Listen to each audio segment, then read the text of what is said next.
안녕하세요. 저는 성형외과 전문의 유혜미입니다. 저는 단순히 얼굴 성형만 하는 의사가 아니라요. 전반적인 몸속 대사와 생활 습관까지 전체적인 라이프 스타일 성형을 추구하는 덜 늙고 그리고 오래 행복하게 사는 방법까지 연구하는 의사입니다. 그 복부 내방 지방이 노화를 가속화시킨다고요. 복부에 있는 내장 지방은요, 우리 몸에서 보통 우리가 나이를 먹었다고 생각하면 얼굴 주름이나 이마 주름부터 보기 시작하잖아요. 근데 사실은 이 얼굴이 늙기 전에 복부 지방부터 늙는다는 사실을 알게 됐어요. 그래서 내장 지방이 많이 쌓이면은 이 지방은 어떻게 상상을 하시면 되냐면은 우리 몸에 곰팡이가 있다고 생각을 하시면은 이미지가 좀 쉬워질 거예요. 그래서 이 곰팡이가 있으면은 옆에로 계속 곰팡이 옮기고 또 포자들도 날아다니듯이 계속 지방이 쌓이고 포자들이 날아다니면서 염증성 물질들을 뇌에도 보내고 피부에도 보내고 하면서 점점 주름도 많아지고 그리고 더 처지기도 하고 또 뭔가 이런 뇌로 가는 신호들이 점점 약해지기 때문에 식욕 조절도 잘 안 되고 이런 것들이 다 노화 때문에 생기는 것 같아요. 그래서 복부에 지방이 쌓이는 것부터 이 노화가 스타트가 된다는 걸 또 알게 되었죠.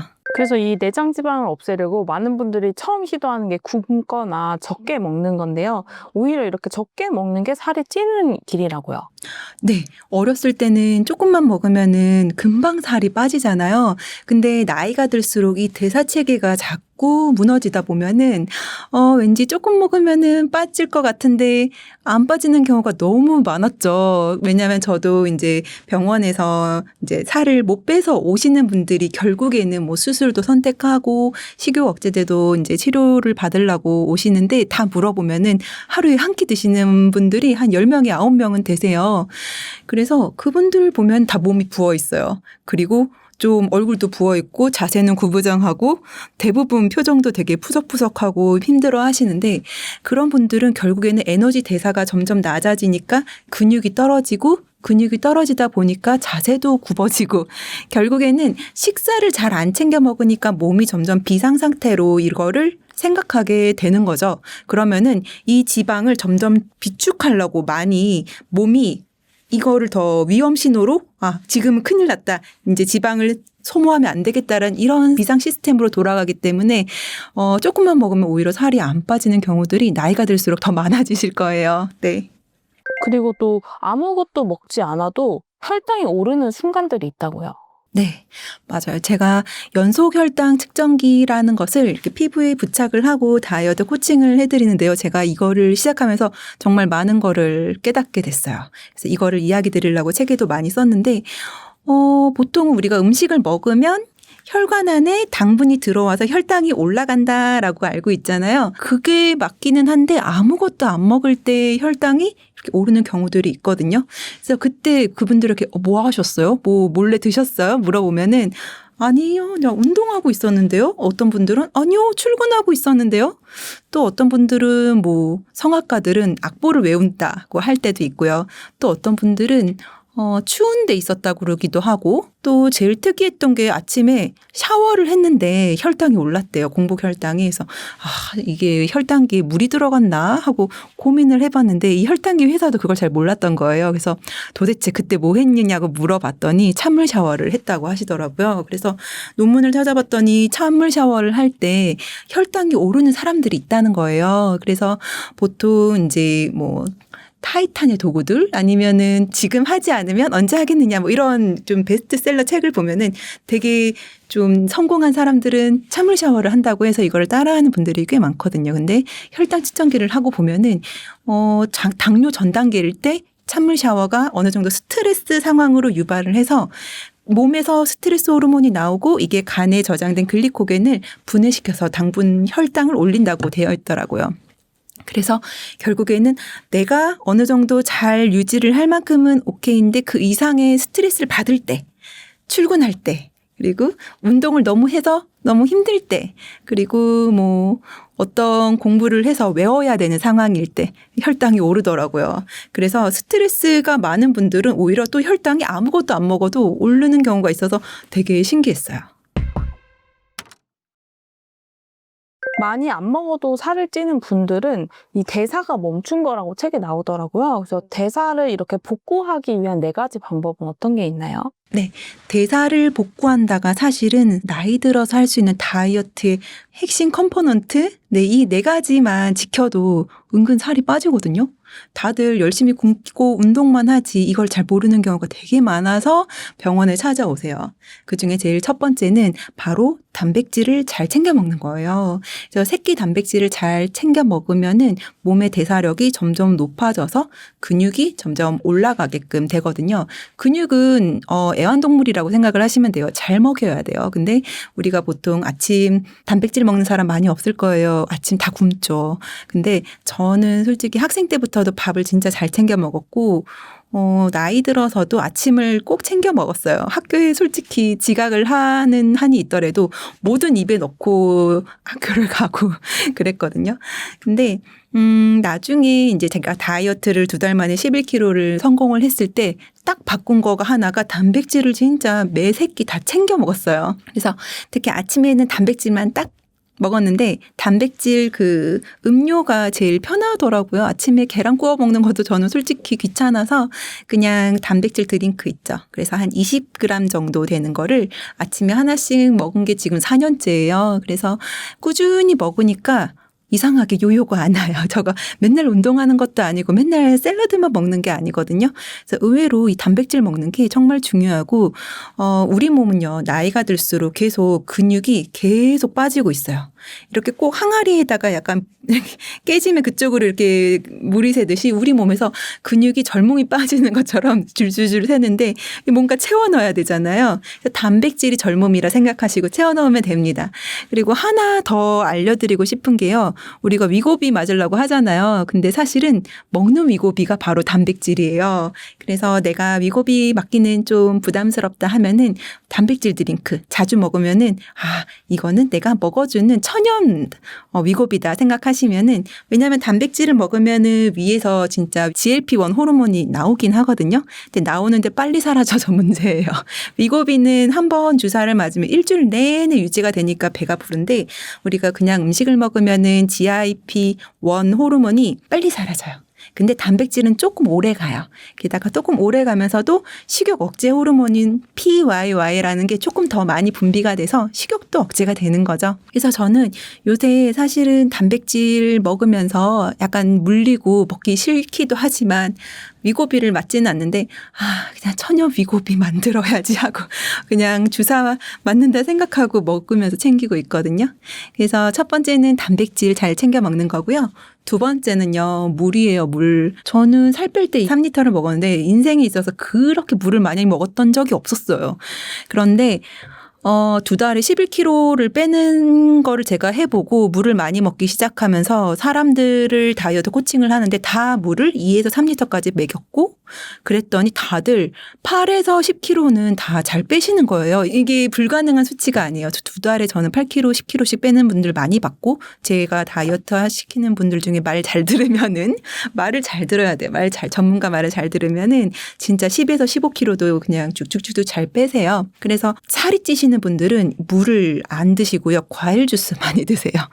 보면은 우리 어머님들 야채랑 과일이랑 갈아서 이렇게 주스 많이 만들어 마시잖아요. 그거 뭐 해독 주스 이러면서 근데 사실 과일 주스 이런 게 오히려 더 혈당을 확 높이는데 혈관에서는 아무래도 이게 믹스로 갈아져서 물로 흡수되니까 혈당이 확 오르면서 혈당 스파이크가 많이 치거든요. 이걸 저도 잘 몰랐는데 사실 환자들한테 혈당 측정을 해보니까 진짜 뭔가 훅 오를 때 그 사람들이 이제 여기다가 뭐 포도즙을 먹었다 아니면은 야채랑 과일을 섞어서 갈아 먹었다 이렇게 표시를 하시더라고요. 그걸 보고 진짜 갈아서 마시는 게 되게 좀 혈관에 혈당에는 안 좋구나라는 거를 깨닫게 됐어요. 그래서 그거 대신에 진짜 깨끗한 물을 마셔줘야 몸에서 이제 기초 대사량이 늘어나면서 뭐 혈액이 이제 많이 순환을 하게 되는 거죠.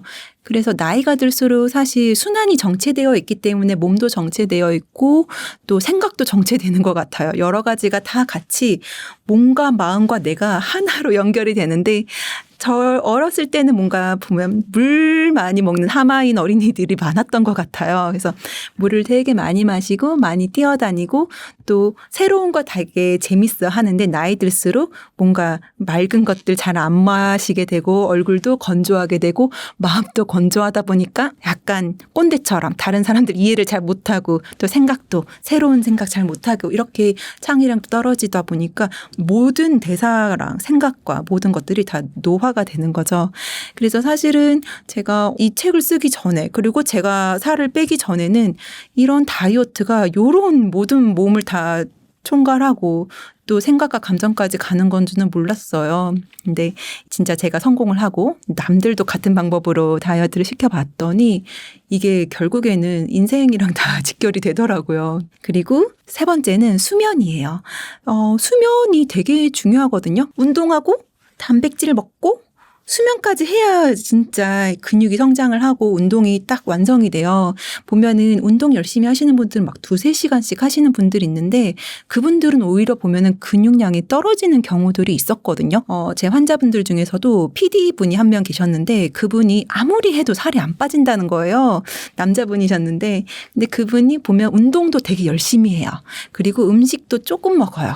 근데 뱃살이 안 빠진다는 거예요. 그래서 제가 운동량을 조금 줄이고 그만큼 잠을 더 늘리라고 했더니 그때부터 체중이 줄기 시작하면서 너무 신기해 하시는 거예요. 그러면서 그분이 거의 한 10kg를 2달에서 3달 만에 빼셨는데 빼고 나서 너무 인생의 은인이라고 어떤 방법의 치트키를 알게 되신 거죠. 그래서 보통은 수면을 줄여가면서 운동을 하는 케이스가 있는데 그러면은 거의 살이 빠진다 하더라도 근육이 많이 빠져요. 그러면은 여자분들 같은 경우에는 저도 사실은 이번 기회 말고 애를 출산을 하고 거의 한 16kg가 쪘는데 그때 다이어트를 할 때 잠을 줄여가면서 운동을 되게 많이 했더니 얼굴이 되게 많이 처지고 또 여자들은 가슴도 처지잖아요. 가슴도 처지고 볼품없이 처졌는데 그때 보면은 참 근육이 많이 빠졌던 것 같아요. 컨디션도 안 좋아서 그때 몸살 감기 온갖 면역력 다 떨어지고 힘들었거든요. 그래서 잠을 많이 자야 된다는 거 되게 중요해요. 운동할 때 근육은 약간씩 이렇게 운동하면서 좀 아프잖아요. 살짝 발발발발 떨릴 때 근육이 살살살살 찢어지는데 찢어지고 얘를 잘 먹이고 그다음에 잠을 잘 잘 때 찢어진 게 붙으면서 조금씩 성장을 하는 거거든요. 그래서 그렇게 성장을 시키도록 잠을 꼭 잘 주무셔야 되고 잠을 잘 자야 혈당이 되게 안정화가 되어서 혈당이 안정화가 되면 좋은 점이 뭐냐면은 다음 날에 식욕이 안 올라요. 그래서 잠을 잘 자야 식욕 억제하는 호르몬도 이제 잘 나오고 식욕을 많이 올리게 하는 호르몬도 있거든요. 그렐린 호르몬은 이런 장에서 나오는데 그런 그렐린 호르몬은 또 감소하고 그래서 의외로 내가 진짜 열심히 조금 먹고 많이 운동하는데 살이 안 빠진다 하면은 꼭 잠을 한 7시간 자보세요. 그러면은 저는 살 뺄 때가 가장 인생에서 컨디션이 최고 좋았어요. 기분도 너무 좋고 잠을 잘 자서 그런 것 같아요. 네 번째는 심장이 뛰게 만드는 거예요. 우리가 운동할 때 인증을 할 때 보면은 땀 나는 거를 많이 사진 찍어 올린단 말이에요. 근데 사실은 살이 빠지는 건요. 땀으로 빠지는 거는 수분이 빠지는 거잖아요. 근데 그게 아니고 제대로 운동을 하면은 심장이 박동을 하는 거고 박동을 하면서 이렇게 약간 숨을 몰아차서 이제 산소를 들이마시고 이산화탄소를 내뱉고 하는 이 과정들이 계속 되어야 진짜 살이 빠지는 거거든요. 그래서 운동을 할 때 뭔가 땀을 흘리는 걸로 이거를 내가 제대로 운동했다고 생각을 할 게 아니고 진짜 심장이 뛰었느냐 그리고 진짜 호흡이 가빠졌느냐에 따라서 내 몸의 세포 안에 있는 미토콘드리아가 이 TCA 사이클을 잘 돌려서 지방을 진짜 태우는 일을 했느냐까지 가야 진짜 다이어트가 되거든요. 그래서 지방을 태우는 그거를 하셔야 되는데 보면은 오늘도 어떤 분이 자기는 다이어트를 하는데 살이 안 빠지는데 보면은 팔다리는 되게 가늘어요. 근데 배만 나왔어요. 약간 ET처럼. 이런 분들이 마른 비만이에요. 보통 자기 허벅지를 이렇게 딱 잡았을 때 약간 이렇게 남잖아요. 허벅지 그러면은 근육이 없는 거예요. 적어도 자기 손에서 안 닿을 정도가 이 정도 돼야 이제 근육이 많은 건데 그래서 특히 굶어서 빼시는 분, 운동 안 하고 걷기로 빼시는 분들은 종아리가 되게 이렇게 가늘어졌거나 팔도 엄청 가늘어요. 그래서 사실 근육을 제대로 붙이면은 팔다리는 근육결이 예쁘게 올라오고 그다음에 배는 들어가게 되죠. 네. 그래서 제대로 운동을 하려면은 많이 걷는 것보다 사실은 살짝 뛰어주면서 심장을 박동을 시켜서 존투 운동이라고 하죠. 그래서 최대 심박수 220에서 자기 나이를 뺀 만큼이 최대 심박수인데 그만큼에서 한 60에서 70%까지 가야 존투 운동이 되거든요.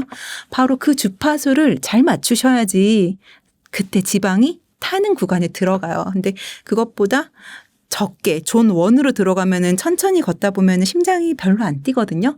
근데 뭐 강아지 산책시킨다든지 걷기를 하면은 뭔가 땀은 나. 그리고 뭔가 기분은 좋고 정신도 리프레시 되고 한데 살은 잘 안 빠져요. 존투 운동을 하는 게 제일 중요하고 그 이상 하게 되면 또 오히려 젖산이 쌓이고 피로하게 되고 그러다 보면은 식욕이 오히려 올리는 경우가 있어서 진짜 주파수 잘 맞춰서 운동하는 게 되게 가성비가 높으세요. 그리고 제가 이런 얘기도 했었는데 이런 유산소 운동을 하게 되면은 뇌의 해마가 활성화가 돼서 과거에 나의 좀 힘들었던 일들이 잊게 된다 하더라고요. 그래서 과거를 청산하려면은 유산소 운동을 해야 내 힘든 생각과 괴로운 마음이 지방과 함께 떠나간다. 그리고 또 근력 운동을 하면은 이 미래를 이렇게 계획하게 되는 이 전두엽이 활성화가 되어서 전두엽이 활성화되면은 아무래도 이제 계획을 잘 세우고 그리고 내가 본성을 거스르면서 그러니까 자고 싶은 거 좀 줄여가면서 일을 하고 공부를 하게 되는 미래 계획형 인간이 된다고 하더라고요.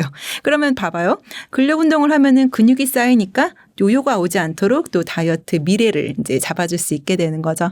그래서 이런 유산소와 근력 운동 동시에 하는 게 제일 좋고 아까 말씀드린 단백질 잘 챙겨 먹고 잠 잘 자고 물 한 2리터 정도 마시고 그다음에 심장이 뛰는 운동을 하면은 의외로 안 빠지던 살들이 잘 빠지게 될 거예요.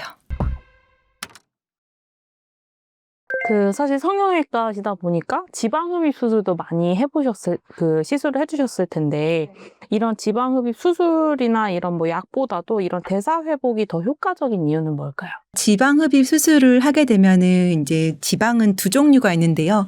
피부 밑에 있는 피하 지방이 있고 내장에 있는 내장 지방이 있어요.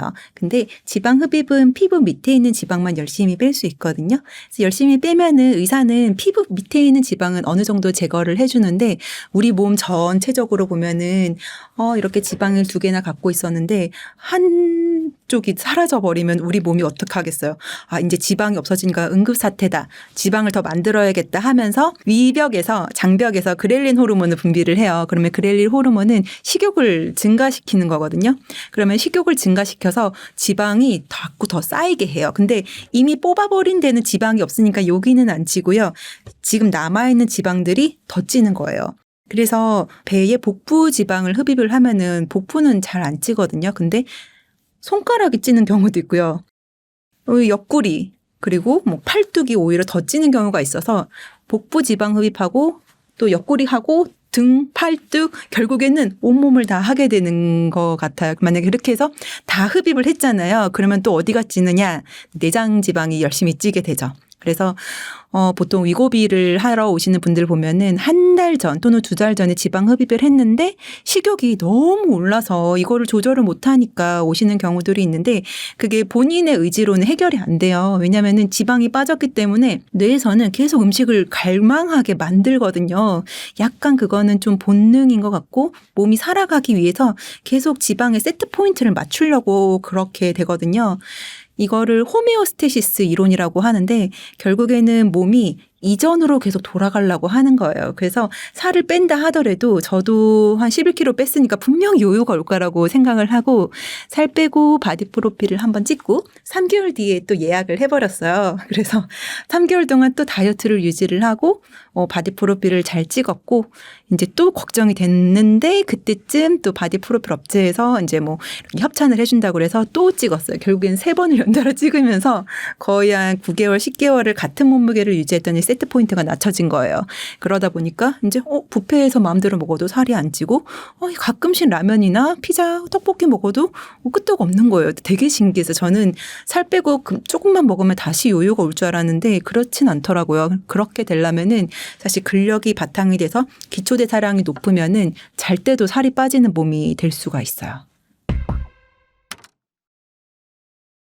그리고 아까 물 섭취에 대해서 얘기해 주셨는데 조금 더 자세하게 그 책에서 이 물의 그 역할에 대해서 설명을 자세하게 해주셨더라고요. 그래서 물을 안 마시면 살이 찌는 이유가 이 어떤 효소 작용 때문이라고 하셨는데 그거 설명 부탁드립니다. 물은요, 대사 기능을 활발하게 하는 역할을 하게 되죠. 그래서 우리 몸에 있는 모든 혈관, 세포에 기름칠한다고 생각을 하셔서 자기 세포가 본인의 일을 할 수 있도록 도와주는 역할을 하니까 지방을 태우는 에너지를 갖도록 몸을 계속 태워주는 거죠. 근데 이런 연료가 없으면은 어떠한 효소, 요새 인스타 보면은 효소를 공구를 해서 막 뿌려도 먹고 또 효소를 먹으면은 고기나 아니면 다른 케이크를 먹어도 살이 안 찐다 하지만 사실은 이 효소도 물이 있어야 이게 활성화를 할 수 있거든요. 근데 사실은 효소만 많다고 해서 우리 몸이 어떤 음식을 잘 흡수시키거나 잘 분해하는 거는 꼭은 아니에요. 왜냐면은 우리가 세탁기를 돌릴 때도 세탁 세제만 열심히 넣는다고 깨끗해지는 게 아니잖아요. 세제보다는 물이 훨씬 많아야 세탁기도 잘 돌아가고 이제 때도 빠지듯이 우리 몸도 물이 많아야 소화 효소도 그만큼 자기의 일을 하게 되는 거거든요. 사실 저는 평생에 소화 효소를 한 번도 먹어본 적이 없어요. 근데 그걸 열심히 파는 사람들도 있고 또 그거를 열심히 사 먹는 사람도 있는데 그분들이 과연 살을 뺐을까라는 의심도 들기는 하고요. 사실 그거를 먹을 바에 저는 근육을 키워주는데 도움이 되는 여러 가지 영양소들이 있거든요.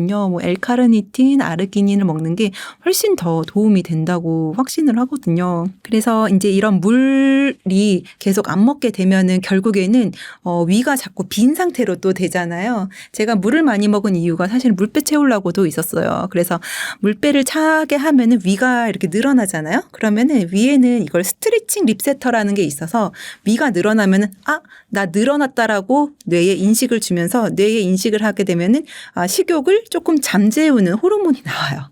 그래서 뇌를 속이는 거죠. 나는 이미 배가 부르니까 더 먹지 말아야지. 근데 사실은 우리가 배고픔이 가짜 갈증이라고 하잖아요.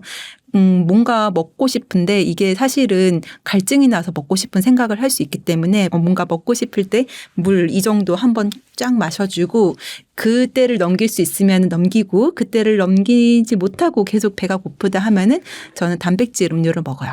아니면은 계란 같은 거. 그러면 또 그때를 넘길 수 있어요. 그래서 식욕이 너무 많이 오를 때 좀 조심해서 버퍼를 주는 것들을 먼저 해서 바로 막 케이크나 떡볶이 먹는 것보다는 사실 떡볶이 먹을 때도 먼저 물 한 번 먹고 그다음에 계란 한 2개 넣어서 계란 먼저 먹고 하면은 배가 차서 다음 음식이 잘 안 들어와요. 그래서 어떤 연구를 볼 때에도 같은 두 군을 만들었는데 한쪽 군에서는 식사를 하기 전에 물을 먼저 마시고 식사를 했었고 다른 한 군에서는 식사를 할 때 물을 안 마셨어요. 그랬더니 이 물을 마신 군에서 한 3kg 정도 더 살을 잘 뺐다는 연구가 있었거든요. 그래서 물이 초반에 위를 조금 채우는 역할을 하게 되는 것도 있고 또 기초대사량을 살짝 높이거든요. 그래서 특히 물 중에서도 우리가 일반적으로 알 때는 미지근한 물이 좋다고 저도 알고 있었는데 아니 공부를 열심히 해보면은 찬물이 더 좋다고 계속 나오는 거예요. 그래서 약간 그런 거 있어요. 논문이나 연구를 보면은 내가 갖고 있던 생각과는 연구 결과가 다른 것들이 좀 있거든요. 그래서 저도 찬물을 마시면서 살을 좀 빼기는 했는데 왜냐하면 찬물을 마시면은 기초대사량이 이 우리 몸까지 온도를 높이는데 에너지가 쓰이다 보니까 기초대사량이 늘어나게 되거든요.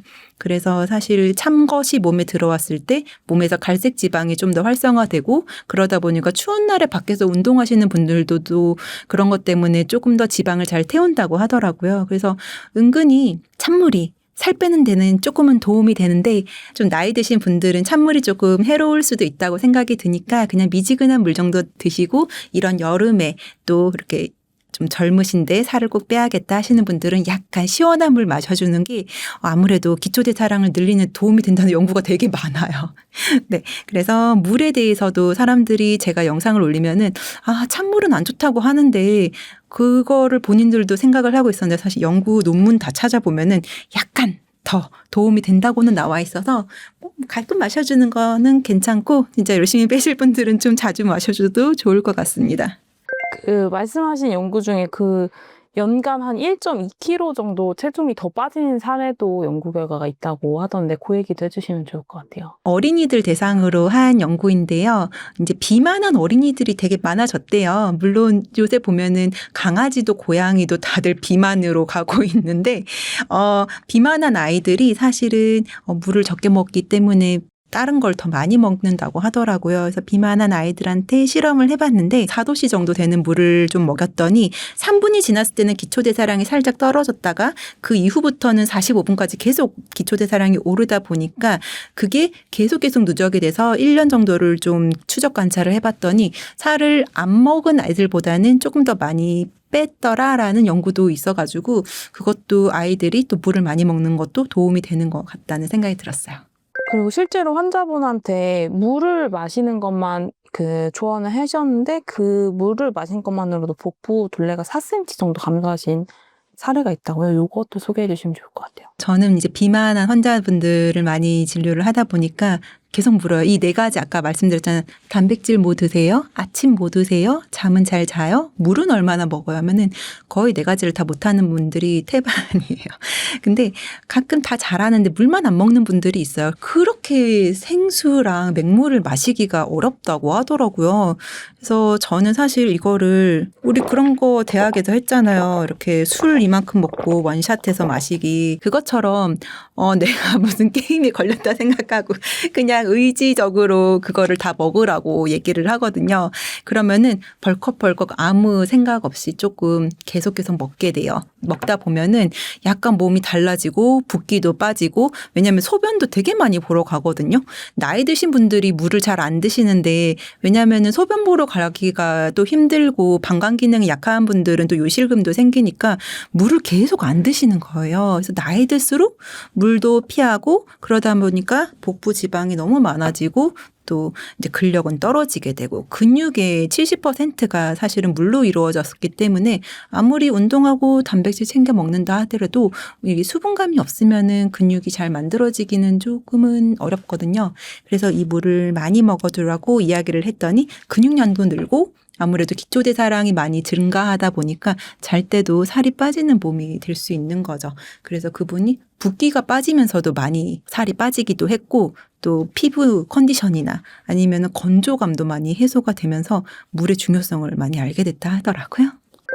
물을 먹는 게 붓는 게 아니고 오히려 붓기를 빼주는 역할을. 그렇죠. 물 때문에 붓는다기보다 몸에 있는 염증 물질들이 많고 아니면 림프 순환이 안 되면서 순환이 안 됐는데 계속 물을 안 먹으면은 계속 정체가 되겠죠. 근데 뭔가 물을 많이 먹어주고 순환시키도록 살짝 이렇게 종아리만 왔다 갔다 하면서 근육을 짜주면은 혈액이 왔다 갔다 움직이면서 자꾸 소변으로 이게 방출되면서 어떻게 되겠어요? 몸이 좀 리프레시 된다고 할 수 있겠죠. 그래서 어저께 만약에 내가 라면을 먹고 잤다. 사실 어저께 저도 해물라면 그런 걸 먹었더니 아침에 몸무게가 늘었더라고요. 근데 그런 거 보면은 진짜 약간 붓기가 있어서 그런 건데 그러면 오늘 열심히 물로 이 몸을 약간 리프레시 시켜서 자꾸 이렇게 짜고 이렇게 맵고 했던 그것들을 계속 소변으로 내보내야 돼요. 그러다 보면은 어느 순간 되면은 붓기가 좀 빠져 있더라고요. 그리고 아까 찬물을 먹는 게 도움이 된다 얘기하셨는데 찬물 샤워도 다이어트에 도움이 된다고요? 제가 느낄 때는 찬물 샤워도 다이어트에 도움이 되는 사람도 있고 약간 그 혈당 측정기 보면 혈당 오르시는 분들이 있었잖아요. 근데 그런 분들은 거의 당뇨 전 단계였거든요. 그래서 당뇨 전 단계인 분들은 오히려 좀 살이 안 빠질 수 있다라고 느끼고 있어요. 그거는 그냥 제가 환자들 진찰하면서 알게 된 건데 진짜 몇 분들이 그렇게 얘기를 하셨고 오히려 이렇게 따뜻한 물에서 순환된다고 뜨거운 물에 들어가 있으면서 혈당이 오르시는 분도 있거든요. 그래서 그건 좀 개인차가 있는 것 같아요. 근데 어쨌든 혈당이 너무 차거나 너무 뜨거운 물이 내 몸에 닿았을 때 스트레스 호르몬이 딱 생기게 되면은 내 간에 있는 글리코겐을 막 분해를 해서 그냥 내 몸에서 혈당이 막 올라가지고 그런 경우가 있기 때문에 그런 경우는 제가 또 논문 찾아봤더니 약간 공복에 그런 차가운 샤워나 뜨거운 물로 이렇게 샤워를 하는 것보다는 뭐 아침에 뭐 단백질 조금 먹어주고 하게 되면 혈당을 약간 올려놓은 상태에서 하게 되니까 조금은 낫다라는 그런 연구도 있었거든요. 그래서 찬물이 좋다, 뭐 뜨거운 물이 좋다 이렇다기보다는 사람이 조금 케이스 바이 케이스인 것 같아요. 그 아침을 안 먹는 분이 굉장히 많은데 책에서 살을 빼려면 아침을 꼭 먹고 나오라고 하시더라고요. 그래서 그 이유가 뭔지 궁금합니다. 피디님은 아침 드셨어요? 안 먹고 왔어요. 방송하시는 분들 보면은 다들 늦게까지 뭔가 일을 하고 아침에 밥 챙겨 먹을 시간이 없으니까 다 굶고, 자, 굶으면요 혈당이 낮겠죠. 계속 저혈당 상태로 유지가 되다가 점심은 다 같이 먹는 경우가 많잖아요. 식당 가서 그때 혈당이 팍 오른단 말이에요. 근데 사실 이거가 정상보다 한 50 정도 혈당이 확 스치는 거를 혈당 스파이크라고 얘기를 하거든요. 근데 그 스파이크가 없게끔 하려면 아침에 한번 버퍼를 줘야 돼요. 근데 아침에도 밥을 먹으면은 이게 팍 올라갈 수 있단 말이에요. 그렇기 때문에 천천히 오르는 걸 찾다 보니까 단백질을 먹는 거였고, 단백질 먹는 거는 뭐 계란 후라이도 좋고 또 구운 계란도 좋고 뭐 계란찜도 좋고 뭐 지금 계란만 얘기를 했지만 뭐 고기를 아침에 드시는 것도, 아침 고기는 또 뭐 황금고기라고 그런 얘기를 하는데, 사실 옛날에 아침에 먹는 사과는 금사과 이렇게 얘기를 했는데 이제 보면은 그때는요 혈당에 대한 개념이 그닥 많지 않았던 것 같아요. 지금 제 환자들 보면 아침에 과일 먹으신 분들은 특히 바나나 먹어도 혈당이 확 오르는 분도 있고요.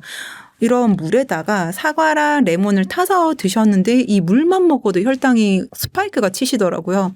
그래서 아침 공복 때 이 혈당이 가만히 있는데 이때 얘를 팍 올리는 것들을 조금 피하셔야지 되거든요.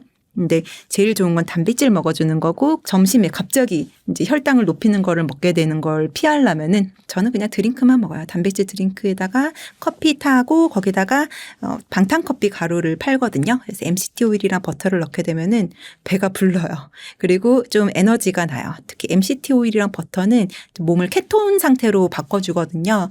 근데 우리 생각하면은 예전에는요 뇌가 활성화되려면은 뇌의 공급 에너지원은 보통 다 당분이라고 알고 있거든요. 근데 사실 그 이후에는 이 케톤을 뇌에서 주요 에너지원으로 또 쓸 수 있다 해가지고 방탄커피를 먹게 되면은 몸이 케톤시스가 되거든요. 그렇게 되면은 지방이 타는 상태가 내가 되는 거예요. 지방도 타는데 뇌도 말짱해지고 약간 일의 효율성을 높여주는 거죠. 그래서 예전에는 방탄커피를 이렇게 창시한 분이 만든 사이트가 있어서 거기를 봤더니 그 가루를 팔더라고요. 그래서 저는 그 가루 넣고 단백질 음료 넣고 아메리카노 샷을 좀 진하게 내려서 이렇게 해가지고 먹으면은 되게 맛있어요. 근데 그걸 먹으면은 오전 내내 11시, 12시까지 좀 배가 덜 고프고 에너지도 나서 졸리지도 않고 되게 좋더라고요. 그래서 아침 시간을 좀 더 활용적으로 알차게 보낼 수 있는 것 같아요. 근데 아침에 밥 먹고 아침에 또 뭐 빵에다가 잼 발라 먹고 이렇게 오시면은 그땐 좋은데, 혈당은 스파이크를 치면은 스파이크가 확 떨어지면서 졸리고 기운 빠지고 배가 엄청 고프거든요. 그러면은 10시, 11시쯤에 뭔가 또 땡겨요. 그렇지 않으셨어요? 그래서 그렇게 땡기면은 결국에는 또 단 거를 먹게 되더라고요. 그래서 이 아침 시간이 되게 중요한 것 같아요. 저도 4년간 요요가 거의 안 오고 거의 한 50kg, 49kg 왔다 갔다 하면서 좀 조절을 하고 있는데, 4년간 한 번도 안 바꾼 게 거의 아침은 단백질 드링크에다가 방탄커피 먹은 거를 계속 유지를 하고 있어요. 그래서 그거 먹는 거, 그리고 잠 많이 자는 거, 물은 항상 2리터 이렇게만 해도 요요가 안 오더라고요. 간헐적 단식을 하는 분들이 많은데 간헐적 단식을 좀 권하지 않는 이유가 있으시다고요? 네, 저는 간헐적 단식이 좋다고 해서 저도 해봤죠. 했는데 저는 제가 의지력이 좀 높다고 생각을 했는데 오히려 하루를 굶거나 몇 시간을 굶어버렸더니 굶는 시간 동안 머리에 케이크 라면, 과자가 떠돌아다니더라고요. 그래서 내가 이 단식 시간이 끝나면 이걸 먹어야지라고 더 마음이 강해지니까 끝나고선 걔를 바로 먹게 되더라고요. 그러면 또 어떻게 돼요? 혈당이 계속 낮게 있다가 뭔가 딱 먹었을 때 확 올라가잖아요. 일단 지속을 못 하겠더라고요. 그래서 저는 세 끼를 다 챙겨 먹어야지 좀 편하게 생각을 할 수 있었고, 간헐적 단식은 시간 맞춰서 굶는 게 저는 불가능했어요. 그래서 약간 의지의 문제도 있지만 사람은요, 뭐 하지 말라면은 더 하고 싶어지는 거 있잖아요. 그래서 굶으면은 진짜 더 먹고 싶어져요. 뭐 저뿐만 아니겠죠. 그래서 저는 무슨 단식, 뭐 간헐적 단식 다 해봤는데 살은 단식할 때 되게 잘 빠지고 효과가 좋기는 하거든요. 근데 유지가 어려웠고 진짜 그거 유지하시는 분 보면 되게 대단하신 분인 것 같아요. 저보다 더 의지력이 강하시고 되게 대단하신 분 같은데 저는 못하겠고, 어쨌든 간헐적 단식 하셔서 좋은 분들은 계속 하셔도 괜찮다 생각이 들지만 최근 좀 이런 연구들을 보면은 간헐적 단식을 꽤 오랫동안 좀 붐을 이뤘다가 이제는 이제 4, 5년, 10년 정도 데이터가 쌓이다 보니까 이런 분들이 오히려 단식을 하면서 근육이 빠지는 경우, 그 다음에 면역력이 떨어지거나 집중력이 떨어지는 경우들이 있다고 되어 있고 생식 능력도 떨어질 수 있거든요. 그래서 어떤 논문을 봤더니 이제 지브리 피쉬라는 그 물고기가 인간이랑 유전자가 70%가 동일을 한데 걔네들을 간헐적 단식을 시킨, 그러니까 조금씩 이렇게 밥을 안 준 그 군이랑 또 간헐적 단식을 안 한 군이랑 알 낳는 거를 봤더니 얘는 알을 잘 낳는데 간헐적 단식을 시킨 지브라피쉬는 알을 낳아도 알의 부화 확률이 떨어지는 거예요. 근데 결국에는 다시 그때부터 밥을 먹였는데 그게 회복이 안 됐더라라는 연구를 보고 나서 공부를 해봤더니 간헐적 단식을 하니까 살이 빠지니까 심혈관계도 좋아지고 좀 성인병도 좋아지고 여러 가지가 좋은 점이 있는데 오랫동안 시켜봤더니 내가 생존하는 호르몬만 살아있고 다른 부가적인 호르몬들 있잖아요. 열심히 집중하는 호르몬, 그리고 내가 생식 능력으로 이제 나의 후손을 만들어내는 그런 호르몬들을 에너지를 여기다가 안 주고 내가 살아갈 수 있는 최소한의 힘을 여기다가 다 붓는 거죠. 바이탈 에너지로. 그러다 보니까 여자분들이 임신 능력이 떨어지는 것도 제대로 잘 안 먹고 너무 굶으면 그런 경우가 생기잖아요. 음식을 너무 많이 굶게 되는 분들은 또 생리도 끊기죠. 그게 바로 이제 생식 능력이 떨어지는 거예요. 그래서 저는 간헐적 단식은 조금 저는 별로 좋아하지 않는다. 그거는 뭐 전문가마다 차이가 있는데 저는 좀 안 맞았던 방법이었습니다. 네. 아침 메뉴로 과일은 좀 지양하는 게 좋다고 하셨는데 과일이랑 요거트로 아침 드시는 분 되게 많잖아요. 맞아요. 이런 거는 좀 어떻게 보시나요? 네, 요거트를 제가 한번 살이 찐다고 아침에 먹지 말라고 했었는데 많은 분들이 정말 댓글을 달아서 나는 수제 요거트 내가 직접 만들어 먹는다. 근데 이것도 살찌냐 물어봤는데 사실 요거트가 저는 살찐다는 걸 어디서 봤냐면은 최강의 식자라는 책을 봤을 때 요거트에 대해서 얘기가 나와서 거기서 뭐라고 나왔냐면은 같은 회사 직원 중에 어떤 여직원이 아침마다 살을 뺀다고 요거트랑 과일을 먹는데 나는 그것을 보고 속으로 비웃었다. 저건 절대 살을 못 뺀다고. 그렇게 써놓은 걸 보고 되게 인상이 깊었는데요. 우리가 만들어 먹는 건 좀 그렇진 않다 하더라도 시중에 나온 요거트들이 당분이 은근히 많아요. 당류가 몇 g이 들었는지를 그 체크를 해보시면요. 3g 당 각설탕 하나예요. 그러면은 당류가 만약에 6g 또는 뭐 9g 되면은 각설탕을 그 요거트에다가 2개, 3개씩 첨가한 거라 생각하시면 돼요. 근데 우리가 커피에도 어떻게 생각하면 각설탕 하나만 넣어도 되게 단데 그 요거트에다가 3개를 넣어서 먹으면 당연히 스파이크가 칠 수 있죠. 그래서 시중에 나온 요거트는 좀 그런 경우가 많다고 하고요. 실제로 자기가 만든 그런 수제 요거트 같은 경우가 좋은지 나쁜지는 본인이 혈당을 봐야 돼요. 그래서 혈당 측정기 한번 딱 해보시고 먹어보세요. 그래서 내 혈당이 얼마나 올라가는지 보셔가지고 그냥 천천히 괜찮다. 한 140 이하로 조금 그 살짝만 올랐다면은 괜찮은 것 같고요. 그거가 아닌 분들, 요거트 먹고 또 확 오르시는 분들은 과일과 먹으면 아주 시너지 효과가 나서 더 상승을 하겠죠. 그래서 그거는 본인들 혈당을 꼭 체크를 해봐서 그런 음식은 진짜 좀 피하셔야 돼요. 오히려 건강을 해치는 경우가 될 수도 있거든요. 그래서 제가 아는 분들이 참 요거트를 너무너무너무 좋아하는데 특히 그릭 요거트 먹고 다이어트를 계속 못하세요. 위고비 맞으면서도 요거트를 계속 먹는데 살이 안 빠져. 제발 먹지 마세요. 그러니까 안 끊으시더라고요. 그랬습니다. 원장님께서 아까 2달간 11kg 감량하시면서 먹은 아침 메뉴를 소개해 주셨는데 이 삼시세끼가 궁금하신 분들도 있을 것 같아요. 그때 그 루틴을 되게 강조해 주셨는데 식사 루틴이 어떻게 되셨는지. 네. 제가 다이어트를 시켰을 때 보면은 음식을 여러 가지로 조리하면서 되게 다양화해서 드시는 분들이 보면은 자꾸 실수를 해요. 뭔가 안 먹어야 될 거를 끼워 넣다든지 아니면 김치를 더 넣어서 먹는다는, 김치에 있는 고춧가루도 밀가루가 들어갔기 때문에 또 많이 먹으면 살찌거든요. 그래서 사실은 뭐 김치에 있는 고춧가루, 고추장 이런 소스 같은 걸 최대한 배제를 하고 단순화시켜야 될 것 같아요. 그래서 항상 제가 단군 신화의 웅녀를 얘기를 하는데, 동굴 안에서 사람이 되기 위해서 곰은 100일 동안 마늘만 먹었죠. 근데 호랑이는 먹다가 지쳐서 튀어나와서 사람이 되지 못했죠. 그러니까 여러분들도 이제 사람이 되기 위해서는 마늘만 먹듯이 이걸 참아야 되는데 약간 멍 때리고 먹으셔야 돼요. 저도 음식을 그냥 단순화했어요. 아침은 단백질 음료만 하나 딱 먹고 출근을 해서 점심은 옆에 샐러드라는 가게가 있어가지고 그냥 거기 갔어요. 그냥 가서 닭가슴살 샐러드에 고구마를 추가해서 먹었어요. 그래서 여러분들 샐러드 먹으러 가면은 닭가슴살 샐러드는 꼭 있는데 비정제 탄수화물을 고르고 항상 기엇기엇 해보세요. 호박이 있거나 아니면 고구마가 있거나 이렇게 해야지. 감자를 추가하시면 안 돼요. 감자는 정제 탄수화물이거든요.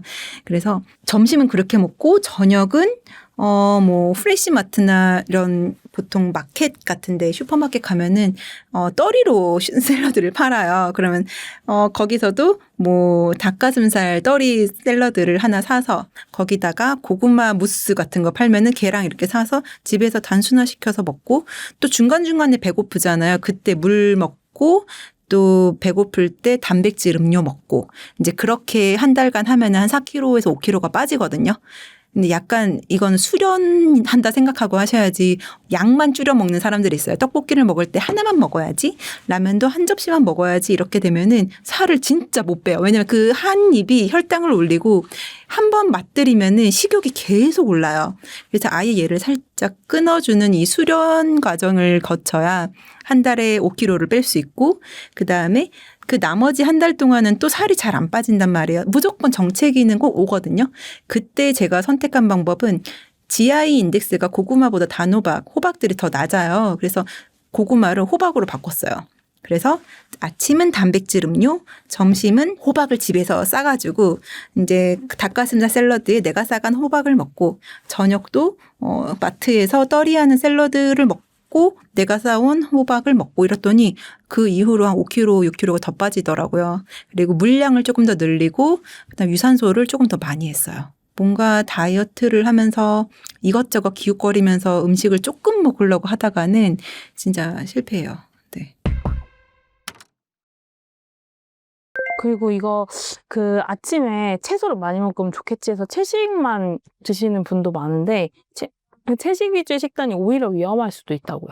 채식 위주는 저는 위험하다고라고 생각하기보다는요, 단백질을 먹지 않으니까 채소는 그냥 특별한 영양소가 많지 않다고 생각하거든요. 물론 여러 방송이나 책을 보면은 뭐 미네랄도 있고 비타민 C도 있지만 그런 성분들을 소량을 먹기 위해서 야채만 먹는 거는 조금 근육의 입장에서는 조금 아쉬운 일이다 싶어요. 그리고 되게 빨리 배고파요. 네, 배고파서 아침을 야채 샐러드만 먹으면은 10시, 11시면은 저는 배가 엄청 고팠거든요. 그래서 중간에 또 뭘 먹게 된다. 그리고 사실 한국인이다 보니까 아침에 탄수화물 먹는 경우도 많은데 이 살 빼는 탄수화물 끊는 게 좋다 이런 말 때문에 안 드시는 분들도 많더라고요. 근데 탄수화물 끊는 게 오히려 안 좋은 방법이라고요.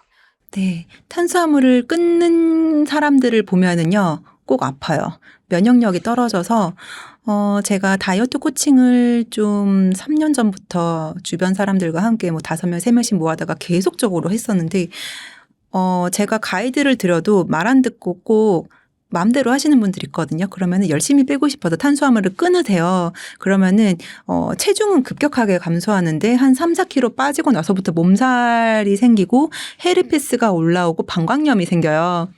그래서 특히 위고비 하시는 분들이 아예 음식을 끊어버리고 식사량이 작아지면서 우리가 먹어야 되는 영양분도 안 먹게 되니까 면역력이 떨어지니까요. 엊그젠가 외국에서 오신 분이 해외에서 위고비로 살을 빼다가 국내에서 위고비를 처방받으러 오셨는데 물어봤어요. 제가 위고비 맞고 살 얼마나 뺐냐, 근육 빠진 거 아니냐 했더니 잘 모르겠대요. 그래서 제가 요새 위고비 맞으면서 살을 빼니까 근육이 빠져서 그리고 탄수화물을 아예 안 먹은 분들이 생기다 보니까 면역력이 떨어져서 헤르페스도 올라오고 방광염도 생기고 심지어는 뭐 폐렴도 가는 경우를 봤다고 했더니 깜짝 놀라면서 아니 자기가 살을 이렇게 빼고 나서 방광염 헤르페스가 다 왔다는 거예요. 그래서 병원에 물어봤더니 그냥 이거 약 먹으면 된다고 했는데 본인은 평생에 그런 병을 걸려본 적이 없는데 살 빼고 생겼다고 얘기를 해서 위고비를 맞기가 무섭다고 하시더라고요. 근데 사실 위고비의 문제가 아니라 그거는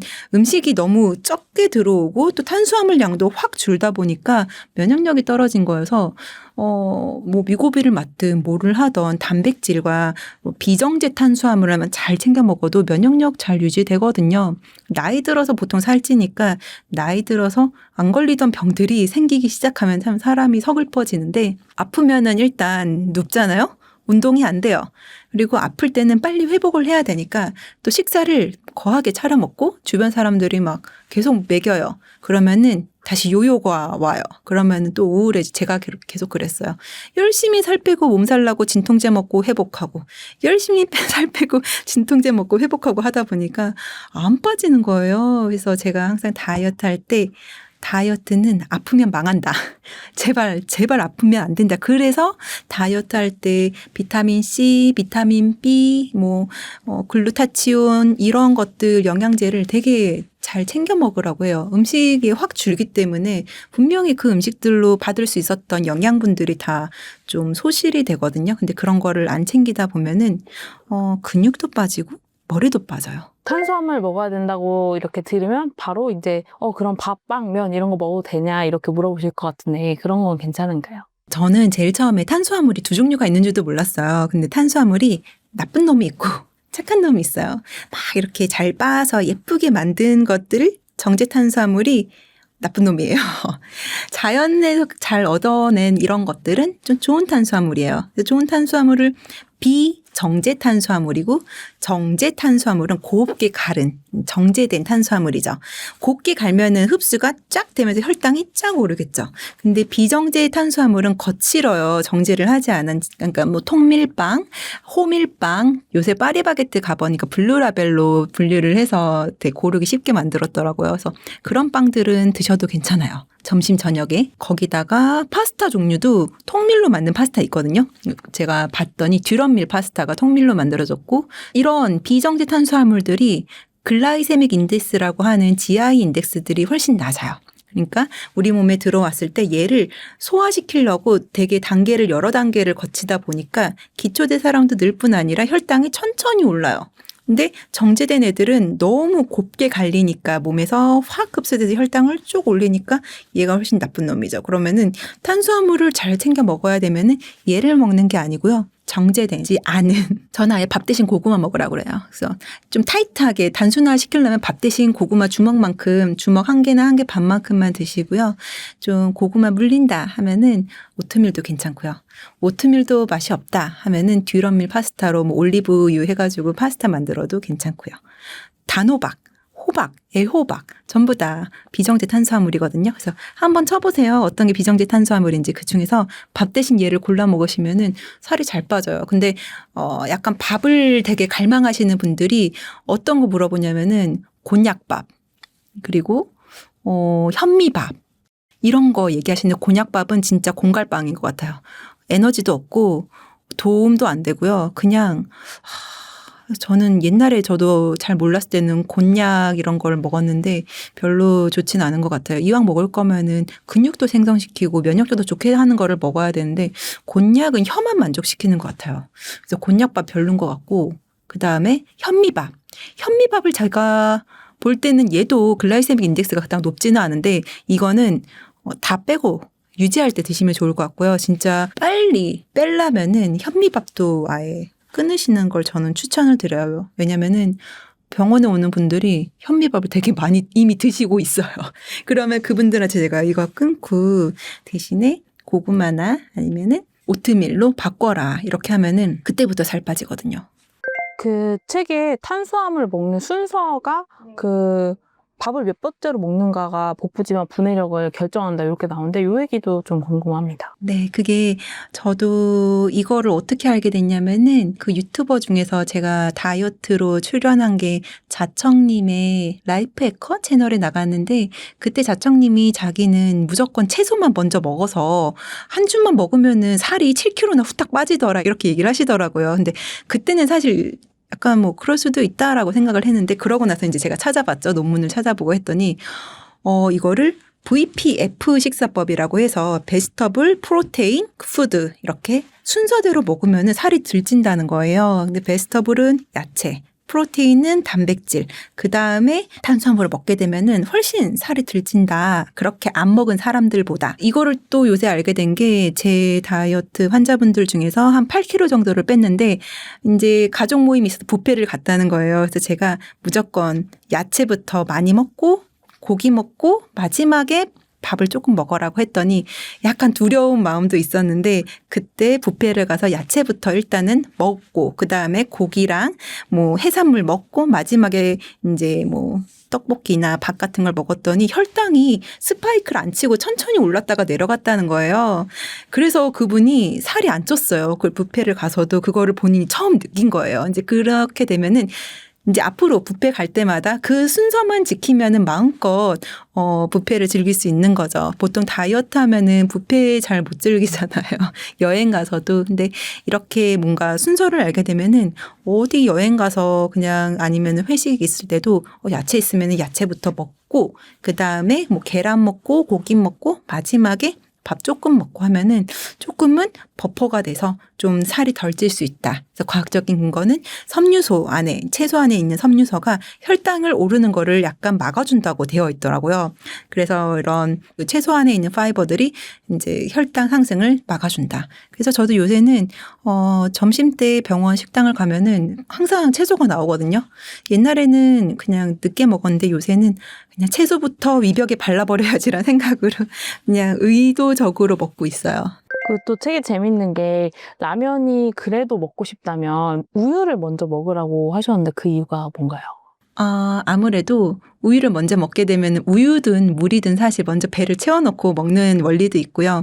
우유를 먹게 되면은 그래도 조금은 좀 덜 붓는 효과 그리고 우유 안에 있는 좀 칼륨 이런 것들이 좀 붓기를 막아주죠. 왜냐면은 그 라면 안에는 나트륨이나 그런 것들을 중화시킬 수 있고 그리고 하나의 팁은 그 라면을 끓일 때 그 스프 있잖아요. 그 스프를 다 넣는 게 아니고 조금만 넣고 대신에 파랑 다른 재료들을 많이 넣어서 그 스프 대신에 넣어서 양념을 직접 만들어서 먹으면은 조금 낫고 거기다가 치즈를 넣어 먹으면은 조금 더 낫다고 되어 있더라고요. 그래서 물론 그렇게 먹으면은 그나마 조금 똑같이 먹어도 살이 들찌는 느낌이고요. 사실은 안 먹는 게 좋긴 하지만 그래도 조금 먹고 싶다면은 그렇게 먹는 게 좀 낫고 라면 먹고 바로 누워있는 것보다는 설거지까지 하면서 움직여가지고 다 치우고 자면은 아무래도 움직이면서 조금은 에너지 소모가 되고 라면을 먹고 나서는 보통 혈당이 오르잖아요. 혈당이 오른 상태에서 자면은 잠이 잘 안 오고 잠이 자꾸 깨요. 그럴 때면은 자기 전에 한 이렇게 스쿼트 한 30번만 하면은 은근 혈당이 떨어지거든요. 그것도 혈당 측정기 하고 보면은 되게 잘 보여요. 그래서 그 혈당 측정기를 하면은 모든 궁금하신 것들의 해답을 찾게 되실 거예요. 저의 환자들 모두 다 그거를 알고 나서 내가 음식 먹고 내가 회식 가서 혈당이 올랐는데 어디 가서 막 스쿼트를 하면은 혈당이 뚝뚝뚝 이렇게 떨어져요. 신기하게 걷기를 하거나. 그래서 어떤 분은 과자가 너무 먹고 싶어. 근데 혈당 오를까 봐 걸으면서 과자를 먹었대요. 그랬더니 혈당이 안 올랐다는 거예요. 그러니까 하나의 인생 팁들이 이 혈당 측정기로 개인화를 할 수 있어요. 그래서 인터넷에 리브레 아니면은 연속 혈당 측정기 이렇게 쳐보면은 저는 리브레가 가성비 제일 좋아 보이거든요. 2주를 사용할 수 있고 보통 한 9만 원, 10만 원씩 해요. 2주에. 그러면은 그거 달고 내 몸을 들여다보는 거죠. 점수화를 해서. 그래서 어떤 걸 먹으면은 점수가 확 높게 나오고 나의 비만을 확 높이게 하는 그 범인인지를 얘를 통해서 2주간 추적 관찰할 수 있어요. 그러면은 그거를 체크해 뒀다가 이제 마트 갈 때 얘를 빼는 거죠. 그 운동 얘기도 해주셨는데 걷기가 운동이 아니라고 하신 그 이유가 궁금합니다. 왜냐면은 걷기는 일상생활 우리 막 이렇게 걸어 다니잖아요. 근데 달리는 사람은 그닥 없어요. 심지어 신호등이 바뀔 때도 보면은 예전에는 어렸을 땐 잘 달려서 그거를 통과를 했는데 나이 들수록 안 달리죠. 여유가 생긴 건지 뛰기 싫은 건지. 이제 요새는 일부러 달리려고 노력을 하고 있거든요, 사실은. 왜냐면 사람이 달릴 일이 별로 없어요. 우리 보면은 야생동물도 살찐 야생동물이 없단 말이에요. 왜냐면 다 사냥한다고 달리고 또 안 잡아 먹히려고 도망 다니거든요. 근데 집에 있는 고양이 개들은 비만한 애들이 많아요. 달릴 일이 별로 없는 거죠. 그리고 사람이 먹는 거 자꾸 주다 보니까. 그래서 사실은 달리기를 하는 사람이 다이어트를 할 수 있는데 제가 이걸 알게 된 게 환자들 상담하러 오면은 운동 뭐 하세요? 하면은 거의 99% 걷기 운동을 하는데 걷기를 저 만보 걸어요. 근데 몸이 이래. 걷는 사람들 다 이럴 거예요. 근데 뛰는 사람 중에 이런 사람 거의 없어요. 보면은 걷기를 해서 제가 좀 뛰다 오세요. 진짜 1시간 뛸 필요 없고 30분만 뛰세요 하고 한 달 경과를 보면은 살을 하나도 못 빼고 오는데 안 뛰고 2만 보를 걸으신 거예요. 그러니까 잘못된 방향으로 더 열심히 하다 보니까 시간은 많이 걸리고 오래 걷다 보니까 종아리도 아프고 발바닥에 물집도 생기고 또 하지정맥류도 생기는 경우 있거든요. 계속 이렇게 걷다 보면은 정맥이 잘 이렇게 순환이 안 돼서. 근데 살이 안 빠져요. 사실 살이 빠지려면요. 이 근육이 수축했다가 늘어났다가 요렇게 걷는 게 아니고요. 뛰어서 쫙 벌어서 요렇게 가야 근육이 한번 스트레칭 됐다가 컨트랙처 됐다가 이 과정이 펌핑하고 심장이 펌핑해야 우리가 이제 몸에 혈액이 순환하잖아요. 근데 걸어 다니면은 혈액 순환이 아주 그냥 부드럽게만 되지 팍팍 되지는 않아요. 그래서 걸으면서도 보면은 땀은 나긴 하거든요. 근데 심장이 조금 이렇게 뛰는 거는 좀 한계가 있고 또 근육이 움직이고 수축되고 하는 것들이 훨씬 적어요. 특히 이제 장요근은 척추에서 앞벅지까지 이렇게 비스듬하게 앞으로 있는 근육인데 이게 사람이 이렇게 앉아 있잖아요. 그럼 장요근이 이렇게 단축되어 있는데 쓰면은 장요근이 늘어나죠. 그래서 앉아 있을 때 이게 단축이 되어 있으면 허리가 아파요. 그래서 허리 아플 때 이렇게 장요근 스트레칭을 하면은 좀 허리가 덜 아픈데 이 상태에서 일어나서 걸으면은 장요근은 되게 조금밖에 수축을 안 하는데 달리면요 장요근이 늘어났다가 줄어들어서 이게 되게 많이 되면서 이 골반에 있어서의 순환이 되게 잘 돼요. 그래서 골반을 흔히 우리 몸의 쓰레기통이라고 이야기를 하고 일본에서는요 이거를 이제 사람의 영혼이 들어있다고까지도 얘기를 하는데 골반이 계속 이렇게 웅축되어 있고 가만히 있으면은 순환이 되게 안 되고 또 장요근이 이렇게 웅축되다 보니까 허리가 아프거든요.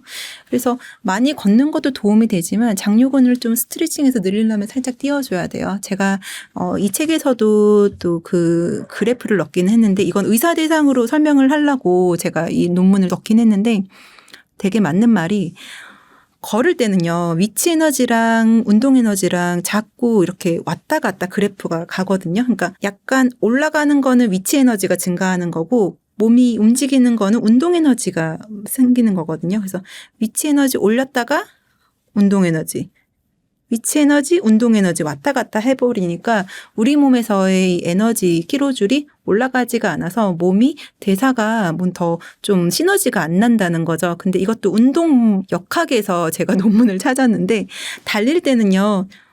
위로 올라가면서 위치 에너지가 증가하고 점핑을 해서 옆으로 가다 보니까 위치 에너지가 높은 상태에서 운동 에너지가 가게 되잖아요. 그러면은 두 개의 에너지가 이렇게 겹쳐요. 그러면은 우리 몸에서 에너지가 훨씬 많이 생성이 되고 많이 쓰이고 협동 작용을 하는 엉덩이 근육 그리고 뭐 관절에서의 이런 에너지가 왔다 갔다 하는 게 걷기랑은 상당히 차원이 다르게 돌아가거든요. 그렇게 하다 보면은 지방을 태우는 그 미토콘드리아가 돌아가려면은 이러한 에너지가 어느 정도 이상은 올라가야 된다는 거죠.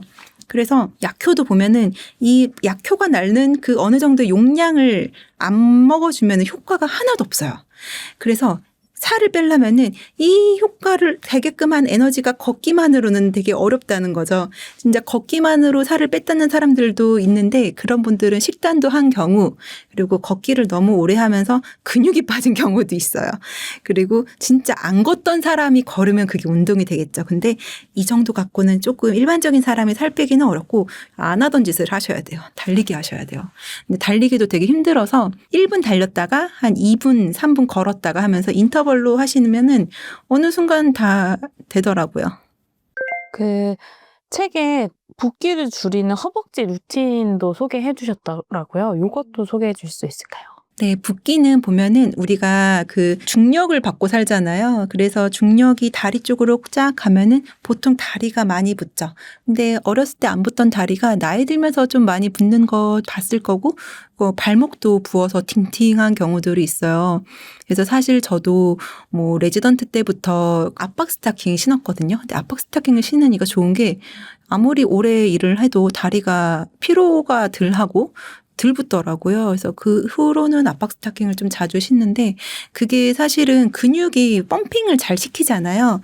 근육 펌핑을 시키면서 정맥이나 혈관들도 같이 펌핑 시키니까 중력에 의해서 혈류가 림프액이랑 같이 이렇게 내려간 애들이 펌핑해서 다시 심장으로 올릴 수 있게 도와주거든요. 근데 뭐 아침에 일어나서 몸이 부었는데 보통은 이제 열심히 근력 운동하기는 좀 어려울 때 일어섰을 때 발끝으로 섰다가 내렸다가 하면서 종아리를 조였다가 이완했다가 이렇게 하면은 펌핑 작용을 하는 거잖아요. 그래서 심장이 여기도 있지만 종아리는 또 제2의 심장이라고 이야기를 하거든요. 그래서 제2의 심장이 잘 뛰어주려면은 종아리 운동을 은근 잘 하시면 돼요. 그래서 종아리를 그냥 제가 의자에 앉아 있잖아요. 근데 의자에 앉은 상태에서도 다리를 올렸다가 내렸다가 이렇게 하면서 약간은 펌핑 작용을 하는 거죠. 그래서 저는 진짜 이게 운동이 되나 싶었는데 그것도 연구가 있더라고요. 논문이 있는데 그걸 한 사람들이 혈당을 측정하니까 혈당이 떨어지더라는 거예요. 그래서 이 가자미 근육, 그러니까 다리에 종아리에 있는 그 가자미 근육이 가자미근 운동이라고 해서 걔를 까딱까딱 했더니 혈당이 어느 정도 떨어지더라. 그래서 식사하고 이제 회사나 학교에서 공부를 할 때 속이 더부룩하고 혈당 측정기를 했다면 혈당을 봤더니 좀 높아. 그러면은 살짝 이렇게 다리 운동을 좀 해주는 거죠. 수면이 굉장히 중요하다고 해주셨는데 혹시 살이 잘 빠진 지방이 잘 타는 어떤 시간대 몇 시에 자는 게 좋다 이런 것도 있을지 좀 궁금합니다. 네. 제가 여러 사람들 코칭하면서 제발 12시에 자고 7시에 일어나라고 했더니 나는 퇴근 시간이 11시여서 도저히 12시에 못 잔다. 그러면 2시에 자서 9시에 일어나면은 이것도 7시간 잔 거 아니냐 하시는데 그런 분들이 또 살을 잘 못 빼요. 그래서 그것도 제가 또 열심히 연구를 찾아봤더니 10시부터 이제 한 7시까지 잔 사람과 2시부터 한 9시까지 잔 사람을 비교를 했는데 10시에 잔 사람은 보면은 혈당이 되게 스테디하게 왔다 갔다 이 정도 안정화가 되어 있었고 그때 성장 호르몬이 되게 높게 나오는 게 측정이 됐고요. 그다음에 늦게 자서 늦게 일어난 사람은 성장 호르몬이 일찍 잔 사람은 뭐 한 40에서 50이면은 이 사람은 10 뭐 이 정도 반도 안 나왔다는 거죠. 반도 안 나왔고 혈당이 미친 듯이 왔다 갔다 하더라고요. 그러면 혈당이 이렇게 왔다 갔다 하면은 식욕이 오른다. 그렇기 때문에 살을 잘 못 뺀다. 그리고 성장 호르몬이 적게 나오면은 근육이 성장을 잘 못해요. 그래서 근육은 그냥 제가 아까 말씀드렸듯이 항아리에서 물 빠져나가듯이 계속 빠져나가는데 근육도 빠지고 그다음에 혈당이 왔다 갔다 하니까 식욕도 오르고 하면은 살이 안 빠지겠죠. 그래서 자는 시간대가 되게 중요하고 특히 잘 때에도 렘수면 들어보셨잖아요. 렘수면은 약간 잠을 깊게 자서 이제 그거를 또 슬로우 웨이브라고 표현을 하는데 서파 수면 이런 수면이 되게 깊게 잘 들어가서 또 잠에도 여러 단계가 있는데 4단계 수면도 얘기를 하시는데 그거를 보면은 저는 그 베르나르 베르베르의 잠이라는 그 소설을 되게 좋아했는데 거기에서 4단계 수면을 하고 나서부터 그 여자 교수님 주인공의 아들이 갑자기 공부를 잘해요. 그래서 엄마가 신경학자였는데 애가 되게 공부도 못하고 ADHD에 약간 면역력도 떨어져서 맨날 콧물 흘리고 이랬는데 잠 자는 걸 잘 조절을 해서 얘가 깊게 자게 만들었더니 그다음부터 콧물도 없어지고 1등을 하더라. 이래서 이런 모든 이치를 깨닫고 공부를 잘 시키는데 잠으로 공부를 시키는 걸 그 소설로 봤었거든요. 그래서 결국에는 이 4단계 수면까지 깊게 잘 자는 거, 그리고 서파 수면으로 수면이 안정화되어 있는 이 상태가 되려면은 너무 늦게 자면은 또 그 단계로 잘 못 들어가고, 또 잠을 잘 때 혈당이 떨어지면 또 깬다고 하더라고요. 저도 알게 된 게 연속 혈당 측정기 달고서는 환자분이 달리기 마라톤에 출전을 했어요. 그랬더니 마라톤 출전하니까 되게 기분이 좋잖아요. 전 한 번도 안 해봤지만 나는 성공했다 했는데 그날 밤에 저혈당이 엄청 빠지는 거예요. 그래서 60, 50 막 난리가 났는데 그다음부터 힘이 빠지고 이제 기력이 없어지고, 그렇게 되면 혈당이 낮아지면 수면의 질이 엄청 떨어지거든요. 그래서 혈당이 낮을 때 잠이 깨요. 왜냐면은 몸에서 이제 위험 신호를 알아챈 거죠. 그래서 굶는 사람들이 좀 잠을 못 자는 경우도 그래서 있는 것 같고, 그래서 잘 때 저혈당이 되는 건 너무 운동 많이 했을 때, 마라톤을 너무 오래 기간 동안 갑자기 했을 경우에는 당분이 다 소모가 됐기 때문에 이거를 새벽 소모기 현상이라고도 하거든요.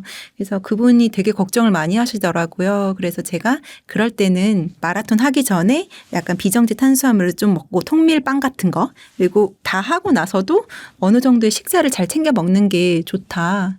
그리고 잘 때 약간 혈당이 너무 떨어지시는 분들은 진짜 너무 조금 먹는 게 아닌지도 보셔야 돼요. 혈당이 떨어지는데 특히 잘 때 혈당이 떨어지면은 깨서 뭔가 행동을 하고 뭔가 먹으면 그나마 괜찮은데, 이게 너무 오래되면은 자는 동안 저혈당에 빠지면서 심장 쪽에도 문제가 생긴다고 또 연구 결과가 나와서 책에도 썼는데, 그 심장 마커들이 있거든요. 심장의 EKG라고 심전도, ST 엘리베이션 레벨이 올라가면은 심근경색으로 가요. 근데 그런 ST 레벨도 넓게 되어 있다더라. 그래서 그런 저혈당 증상 잘 때 생기는 거는 조금 조심해야 된다. 그러려면 너무 적게 먹어도 안 되고 너무 오랜 시간 운동을 해도 좀 위험하다. 그래서 수면 때 혈당을 측정하려면은 그냥 전 연속 혈당 측정기 진짜 강추합니다. 한 번은 꼭 해보세요. 저랑 이거는 아무 연관도 없는데 제가 진짜 뭐라고 얘기만 하면은 뭐 약 판다, 뭐 판다 하는데 아무것도 없어요. 그냥 해보세요. 그리고 그 아까도 영양제 섭취 말씀해 주셨는데, 그럼 그 원장님께서 꼭 챙겨 먹는 필수 영양제는 어떤 것들이 있을까요? 네, 제가 제일 좋아하는 영양제는 비타민 C, 그리고 비타민 B, 비타민 D 이렇게 잘 챙겨 먹고, 요새는 아르기닌이랑 카르니틴을 이렇게 배합해서 먹는 근육에 도움이 되는 그런 영양제를 추가로 먹는데, 누가 이게 성형외과 여자 의사들 모임이 있었는데 어떤 선생님이 위고비를 하면서 살을 뺐는데 팔에 근육이 너무 막 선명하게 잡혀가지고 도대체 어떻게 뺐냐 보들 위고비 하면 근육량 다 빠져가지고 되게 비실비실 되는데, 그랬더니 그 선생님이 나는 근육 운동을 안 했는데 요것만 먹었다 하면서 알려주셔가지고, 아, 근육 운동 안 했는데 근육량이 2kg가 늘었다고 하는 거예요. 그래서 저도 그걸 먹었죠. 그랬더니 진짜 3주 만에 근육량이 2kg가 늘었어요. 저는 근력 운동도 그냥 스쿼트 하루에 한 60개 하고 양치하면서 30개씩 하니까 어쨌든 하게 되고요. 플랭크 아침 저녁으로 하고 그냥 벽만 보면은 그냥 팔굽혀펴기 하고 이 정도만 하는데도 근력이 늘어나는데, 물론 물도 많이 먹고 잠을 진짜 많이 자거든요. 요새는 진짜 한 11시, 12시 전에 자고 주말엔 더 많이 자고 잠도 많이 자고 했더니 근육이 더 많이 늘어났던 것 같아요. 그러다 보니까 좀 자유롭게 떡볶이나 좀 빵 같은 거 먹어도 살이 좀 버퍼가 되는지 잘 안 찌더라고요. 되게 그래서 근육이 되게 중요해요. 근육은 다른 거 먹어도 약간 살이 안 찌게 버퍼를 만들어주긴 하거든요. 그래서 좀 자유롭게 살려면은 근육을 어느 정도 잘 만들어놔서 유지를 잘 하시면 되고, 영양제 중에서도 효소 같은 거는 솔직히 저는 그냥 잘 모르겠고요. 아미노산, 그리고 L카르니틴 이거 잘 챙겨 드시고, L카르니틴을 먹으면은 근육이 운동을 잘할 수 있게 하고 지구력을 높여준다고 하더라고요. 보통 내가 10번 할 거를 약간 지구력이라 하는 거는 운동화는 조금 더 버티는 힘을 많이 주는 건데, 그런 버티는 힘이 많이 생겨서 조금 더 운동을 많이 하게 한다고 하더라고요. 그래서 L카르니틴을 하루에 2000mg 정도를 추천을 드리는데, L카르니틴을 제가 좋아하는 이유가 이제 식욕 억제제를 처방을 하면은 저는 초반에는 한 4알 정도 넣었어요. 그래서 그때는 펜터민, 그러니까 식욕 억제제, 마약 성분이죠. 이거 먹으면은 식욕이 뚝 떨어져요. 대신에 성격이 되게 예민해져요. 잠도 안 오고 그러면은 그때부터 되게 사람이 성격이 조금 날카로워져요. 그래서 식욕 억제제 펜터민 되게 안 좋아했고 이제 빼버렸어요. 그 다음에 하나는 유산균이었고요.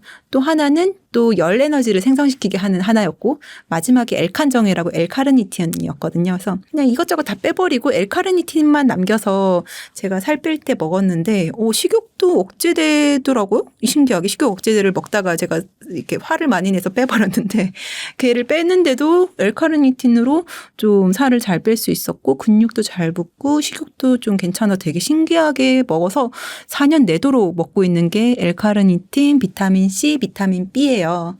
근데 비타민 C도 조금은 메가도즈로 좀 많이 먹고 있는데 면역력 때문에 그래요. 제가 자꾸 아프다 보니까 살 빼고 아프고 살 빼고 아프고 이러다가 진짜 이거 안 되겠다. 그냥 면역력을 확 좋게 해야지 하면서 비타민 C를 메가도즈로 먹으면서 살 빼고 아프고 그걸 안 하는 거예요. 살 빼도 안 아파. 그러니까 계속 운동을 할 수 있는 거죠. 식단도 할 수 있고. 그래서 비타민 C를 좀 많이 먹게 되다 보니까 보통 비타민 C는 먹게 되면은 6시간 동안 우리 몸에서 작용을 하거든요.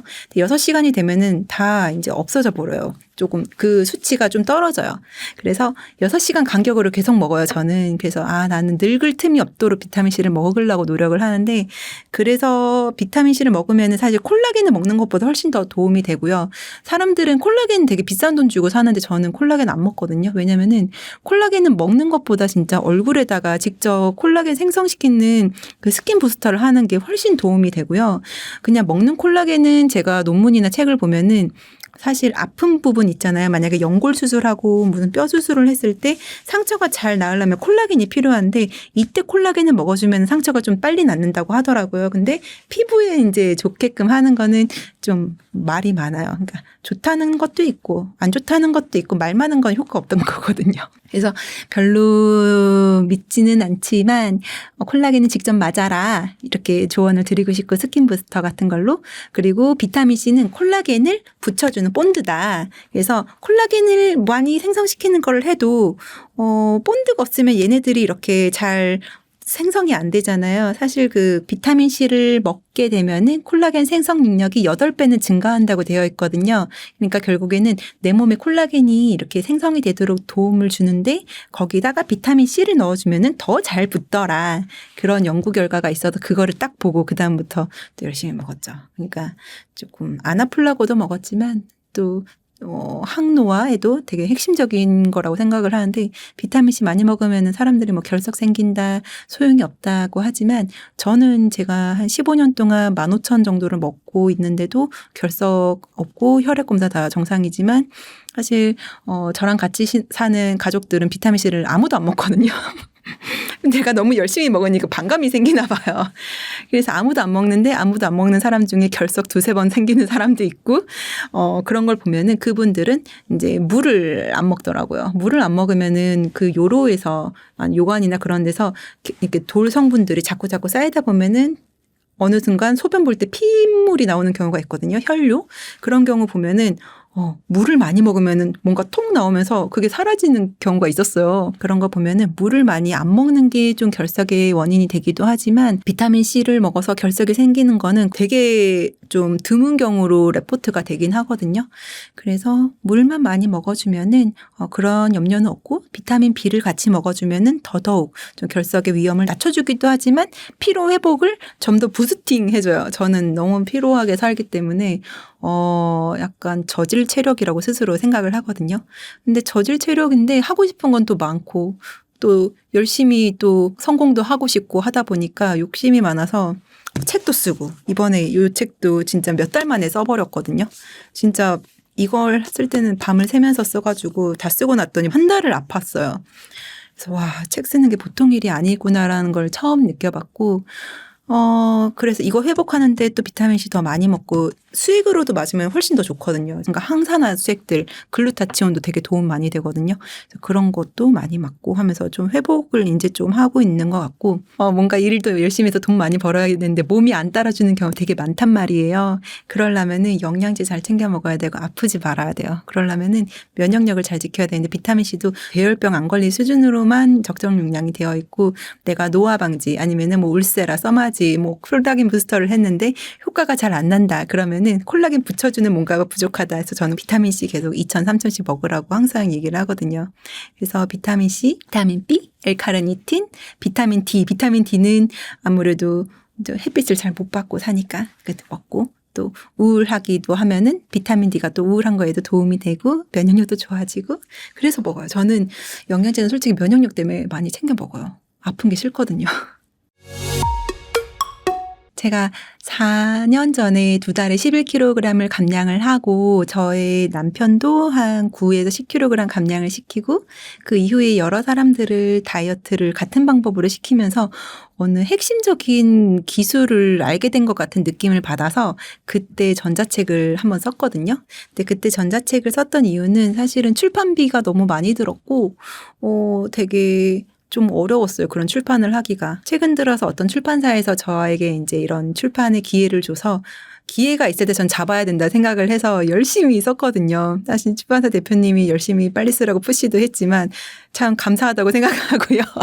책은 빨리 쓰는 게 진짜 중요한 것 같아요. 열심히 책 쓰시는 분들 보면은 몇 년 동안 못 쓰시는 분도 있고 한데 되게 감사하게 생각하고, 결국에는 이런 종이책으로 나왔을 때 제가 여기서 저속노화 타이틀을 달았는데, 왜냐면은 다이어트를 하시는 분들 보면은 폭삭 늙는 경우가 되게 많아요. 왜냐면은 아프면 폭삭 늙어요.